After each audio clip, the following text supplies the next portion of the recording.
సినీ నటులు రాజ్ తరుణ్ వ్యవహారంలో ఆర్జే శేఖర్ భాష కామెంట్స్ పై సీరియస్ అయ్యారు బాధితురాలు లావణ్య. తమ వ్యవహారంలో ఆర్జే శేఖర్ భాష ఎంటర్ అవ్వాల్సిన అవసరం ఏముందని ఆమె ప్రశ్నించడం జరిగింది. అతని వల్ల పడి ఎందరో మోసపోయారని ఆమె అంటున్నారు. ఆర్జే శేఖర్ భాష భాగోతం త్వరలోనే బయటపెడతానంటున్న లావణ్యతో మా ప్రతినిధి ప్రభు కిరణ్ ఫేస్ టు ఫేస్ చూద్దాం. రాజ్ తరుణ్ లావణ్య ప్రస్తుతం వివాదం కొనసాగుతున్న క్రమంలో ఆర్జే శేఖర్ భాష కొన్ని కామెంట్స్ చేశాడు. సంచలనమైన కామెంట్స్ అవి. సో ఆ కామెంట్స్ పైన స్పందించేందుకు ప్రస్తుతం లావణ్య మనతో పాటు ఉన్నారు. ఆమెతో మాట్లాడదాం. అసలు కామెంట్స్ ఏంటండి? అసలు మీ ఇద్దరి మధ్య జరిగిన సంభాషణ ఆడియో లీక్ అయింది కదా. సో ఇందులో శేఖర్ భాష మాట్లాడుతూ కూడా కొన్ని ఆరోపణలు చేశారు, కొన్ని కామెంట్స్ చేశారు. సో ఏంటి అసలు నార్సింగ్ పోలీసులకు మీరు నిజంగానే ఫిర్యాదు చేశారా? వెళ్ళానండి. రేపు మార్నింగ్ అన్నది అవుతుంది. మా లాయర్ వస్తున్నారు, రేపు మార్నింగ్ చేస్తారు. ఏంటి అసలు మీ ఇద్దరి మధ్యలో జరిగిన కామెంట్స్ ఏంటి? అసలు శేఖర్ భాష మీ ఇద్దరి మధ్యలో ఎంటర్ అవడానికి కారణాలు ఏంటి?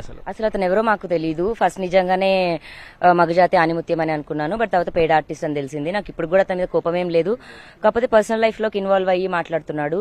ఇంకా గొడవది అంటారా, బూతులు అంటారా, నేను మాట్లాడాను. కాకపోతే అవి ఎవరిని ఉద్దేశించినవి కాదు.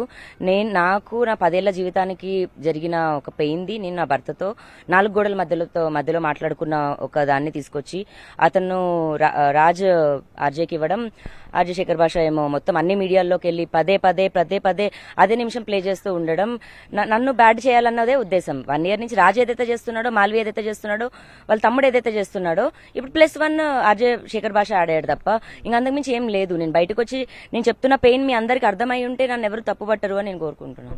స్టార్టింగ్ నుంచి కూడా మీరు రాజ్ తరుణ్ కావాలని కోరుకుంటున్నారు.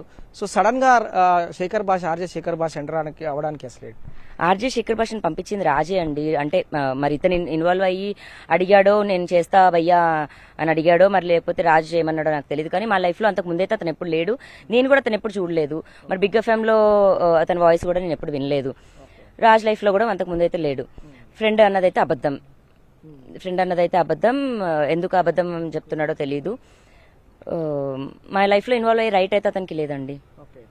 సో దమ్ముంటే మీరు కంప్లైంట్ చేయండి అని అంటున్నాడు. సో లావణ్య మరి కంప్లైంట్ చేస్తుందా? కంప్లైంట్ చేసే ఉద్దేశం నాకు లేదు. అతని పైన ఎనర్జీ, టైం ఇన్వెస్ట్ చేసేది కూడా లేదు. నాకు మాల్వి వాళ్ళ తమ్ముడు ఏదైతే చేశారో, మాల్వి ఏదైతే చేస్తుందో, ఇప్పుడు నా ఎఫ్ఐఆర్ తీసుకొచ్చి ఇతను సంబంధం లేని నా జీవితం గురించి మాట్లాడుతున్నాడు. సంబంధం ఉన్న నా వ్యక్తి కోసం నేను మాల్వి పైన ఫైట్ చేస్తున్నాను. అది డైవర్ట్ చేయడానికి ఇదంతా స్క్రిప్టెడ్ వర్షన్ ఇదంతా. అండ్ అతను మాట్లాడుతున్న ప్రతి మాట ఉద్దేశపూర్వకంగా నా మీద కించపరుస్తూ మాట్లాడుతున్న మాటలు. నాకు పిల్లలు పుట్టారు అనడానికి అతను నాతో సంసారం చేయలేదు. నన్ను చెక్ చేసిన డాక్టర్ కాదు. అతనికి అర్హత కూడా లేదు. అతను మాట్లాడిన ప్రతి దానికి అతను పేబ్యాక్ అన్నదైతే ఖచ్చితంగా చేస్తాడు.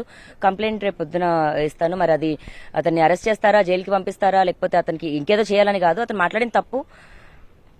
సో శేఖర్ భాష మాట్లాడుతూ కూడా మీరే రాజ్ తరుణ్ ఇంట్లోకించి పంపించారని ఆరోపణ చేస్తున్నాడు. నేనేది అబద్ధం చెప్పట్లేదండి. 2017లో అతను వెళ్ళిపోయాడు, ఇవన్నీ అబద్ధం. March 15th అతను వెళ్ళిపోవడం జరిగింది. 15th or 13th అంతే.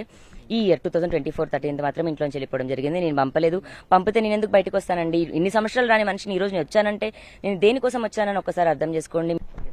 సో మొత్తంగా ఆర్జే శేఖర్ భాష తమ ఎపిసోడ్లోకి ఎంటర్ అవ్వాల్సిన పరిస్థితి కాదు. ముఖ్యంగా నేను రాజ్ తరుణ్ కోసమే పోరాడుతున్నాను, రాజ్ తరుణ్ కావాలంటూ లావణ్య చెప్తోంది.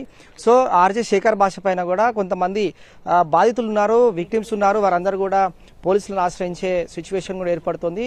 పూర్తి ఆధారాలతో నార్సింగ్ పోలీసులకు ఆర్జే శేఖర్ భాష పైన ఫిర్యాదు చేస్తామని లావణ్య చెప్తుంది. మరి ఎపిసోడ్లో ఎలాంటి మలుపులు తిరుగుతుందనేది మాత్రం ఆసక్తి నెలకొంది. Video journalist Santosh Kiran, NTV, Hyderabad.